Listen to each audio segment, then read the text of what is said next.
మానవుడు పూర్తిగా నిలువెల్లా విషముగా మారిపోయాడు.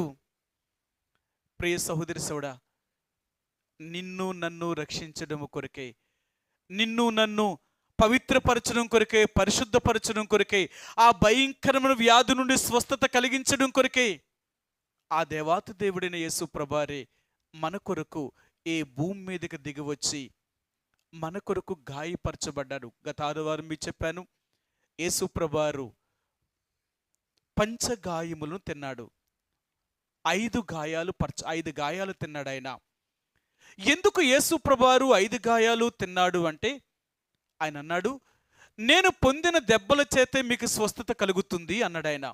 యేసు ప్రభువారు తన పొందిన దెబ్బల చేత మనకి స్వస్థత కలిగించాడు. మీకు ఆ విషయాలు జ్ఞాపకం చేశాను. గత ఆదివారము 2 విషయాలు జ్ఞాపకం చేశాను. ఒకటి, అరిపాదములు